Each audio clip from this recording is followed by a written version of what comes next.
Hello friends, तर चला व्हिडिओला सुरुवात करूया. नवीन डिझाईन शिवूयात. हे बघा, ब्लाऊजचा गळा तयार करून घेतलेला आहे, पाइपिंग लावून तसंच टक्स मारून घेतलेला आहे. हे 2.5 इंचाचे मी पट्टे कापून घेतलेले आहेत. अशाच लांबसर मी दोन वेगवेगळ्या कलर्सच्या पट्ट्या कापून घेतलेल्या आहे. 2.5 इंचाचे आहे, पण लांबीलाही खूप लांब आहे, कारण की आपल्याला प्लेट्स टाकायच्या आहेत. त्यामुळे ह्या लांब करून मी मध्ये कमी असताना त्याला जॉईंट करून अजून लांब करून घेतलेलं आहे. तुम्हाला व्हिडिओमध्ये अंदाज येत असेल की ह्या केवढ्या लांब आहेत. हे बघा, मध्ये जॉईंट पण तुम्हाला दिसेल.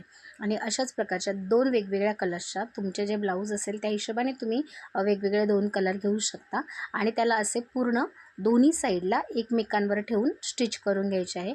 तुम्ही व्हिडिओत बघू शकता. अशा प्रकारे ह्या शिवून घ्यायच्या आहेत.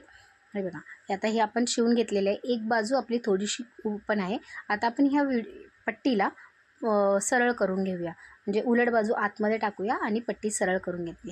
हे बघा, मी मोठी लांब अशी काडी घेतलेली आहे. आईस्क्रीमची काडी असते ना, तशी काडी आहे. हे बघा, असं तिला सरळ करून घ्यायचं आहे आणि याच्यावर एकदा प्रेस मारून घ्यायची आहे. आणि त्यानंतर अशा छोट्या छोट्या प्लेट्स टाकून घ्या. जवळजवळ अर्ध्या इंचाची प्लेट आहे ही. हे बघा, व्हिडिओत तुम्हाला दिसत असेल. सगळीकडे सेम मापाच्या चुन्या आल्या पाहिजेत. ह्या सगळीकडे सारख्या प्लेट्स येऊ द्या.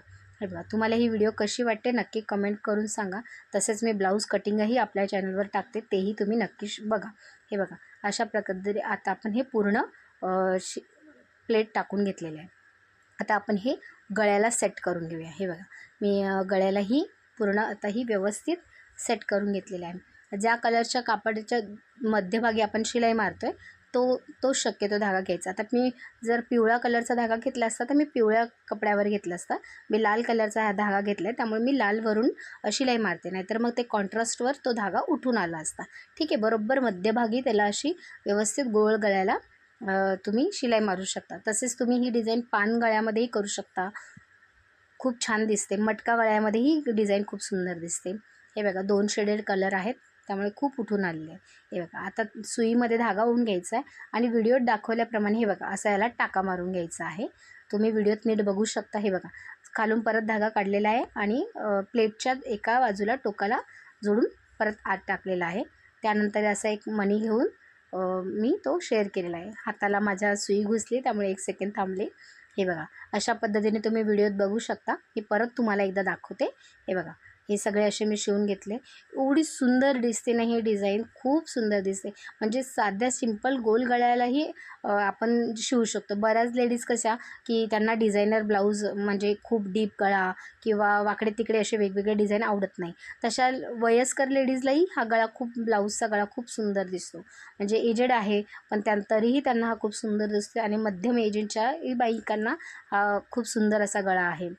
कसं खूप वय असलं की बायका असं घालायला डिझाईनचे गळे घालत नाहीत, पण ही डिझाईन गोल गळ्याला एवढी सुंदर बसते की त्याही खूप प्रसन्न होतील.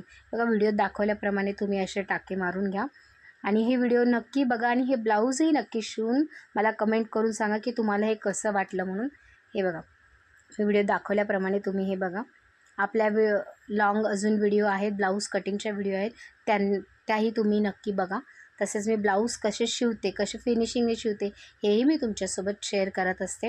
आता रक्षाबंधन येत आहे. रक्षाबंधनसाठी ही खूप सुंदर अशी डिझाईन आहे. सिंपल तुम्ही मटका गळा, चौकोन गळा सगळ्यांमध्ये हे शिवू शकता किंवा वन साईडमध्येही ही डिझाईन टाकू शकता. हे बघा, खूप सुंदर अशी डिझाईन आहे. अशा पद्धतीने फक्त मणी लावताना टाका व्यवस्थित एकदम पॅक करून शिवायचा. नाहीतर मग तो मणी नंतर निघून जातो. हे बघा, धन्यवाद. व्हिडिओ कशी वाटली नक्की